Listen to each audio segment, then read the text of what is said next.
अनुच्छेद 44 समानता का सपना।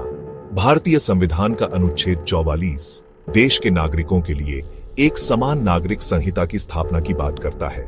यह अनुच्छेद नीति निर्देशक तत्वों का हिस्सा है जो सरकार को देश में सामाजिक न्याय और कल्याण को बढ़ावा देने के लिए मार्गदर्शन करते हैं। अनुच्छेद 44 का उद्देश्य सभी धर्मों और समुदायों के नागरिकों के लिए समान कानून बनाना है, खासकर विवाह, तलाक, उत्तराधिकार और गोद लेने जैसे पारिवारिक मामलों में।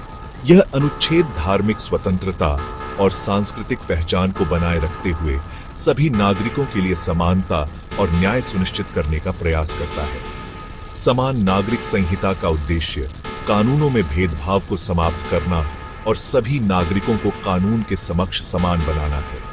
यह संविधान के मूल ढांचे जैसे धर्मनिरपेक्षता, समानता और राष्ट्रीय एकता को मजबूत करने में महत्वपूर्ण भूमिका निभाता है। इसके माध्यम से सामाजिक समरसता को बढ़ावा मिल सकता है और विभिन्न समुदायों के बीच मतभेद कम हो सकते हैं। समान नागरिक संहिता का अर्थ है सभी धार्मिक समुदायों के लिए विवाह, तलाक, उत्तराधिकार, गोद लेने और रखरखाव जैसे व्यक्तिगत मामलों में एक समान कानून। वर्तमान में भारत में विभिन्न धार्मिक समुदायों के लिए अलग अलग व्यक्तिगत कानून हैं, जो अक्सर भेदभावपूर्ण और महिलाओं के प्रति अन्यायपूर्ण होते हैं। उदाहरण के लिए, मुस्लिम पर्सनल लॉ में एक पुरुष को बिना किसी कारण के तलाक देने की अनुमति है, जबकि एक महिला को तलाक के लिए अदालत में जाना पड़ता है। इसी प्रकार उत्तराधिकार कानून में भी विभिन्न धर्मों में महिलाओं और पुरुषों को समान अधिकार प्राप्त नहीं है। समान नागरिक संहिता का उद्देश्य इन्हीं असमानताओं को दूर करना और सभी नागरिकों के लिए समानता और न्याय सुनिश्चित करना है। विविधता और चुनौतियां।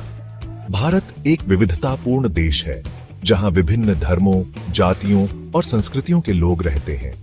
यह विविधता भारत की ताकत है, लेकिन साथ ही यह समान नागरिक संहिता लागू करने में एक चुनौती भी प्रस्तुत करती है।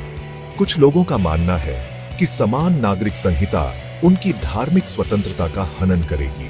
उनका तर्क है कि व्यक्तिगत कानून उनके धर्म का अभिन्न अंग है और इन्हें बदलने से उनकी धार्मिक पहचान को खतरा होगा। इसके अलावा कुछ राजनीतिक दल इस मुद्दे का राजनीतिकरण करते हैं और इसका इस्तेमाल वोट बैंक की राजनीति के लिए करते हैं, जिससे समान नागरिक संहिता लागू करने में और अधिक कठिनाई होती है। एकता और समानता की ओर। समान नागरिक संहिता को लागू करना एक जटिल और चुनौतीपूर्ण कार्य है, लेकिन यह असंभव नहीं है। गोवा में पहले से ही एक समान नागरिक संहिता लागू है, जो सभी धार्मिक समुदायों के लिए समान कानून प्रदान करती है। गोवा का उदाहरण दर्शाता है कि विभिन्न धार्मिक समुदायों के लोग एक समान कानून के तहत शांति और सद्भाव से रह सकते हैं। समान नागरिक संहिता को लागू करने के लिए एक व्यापक और समावेशी दृष्टिकोण की आवश्यकता है, जहां सभी हितधारकों से बातचीत की जाए और उनकी चिंताओं को दूर किया जाए। सरकार को सभी धार्मिक समुदायों के साथ बातचीत करनी चाहिए और उन्हें समान नागरिक संहिता के लाभों के बारे में शिक्षित करना चाहिए। इसके साथ ही समान नागरिक संहिता का विरोध करने वालों को भी अपनी बात रखने का मौका दिया जाना चाहिए। आगे का रास्ता। समान नागरिक संहिता भारत के लोगों के लिए एक बेहतर और न्यायपूर्ण भविष्य के निर्माण की दिशा में एक महत्वपूर्ण कदम है। यह धार्मिक भेदभाव को समाप्त करने, महिलाओं के अधिकारों को मजबूत करने और देश में सामाजिक समरसता को बढ़ावा देने में मदद करेगा।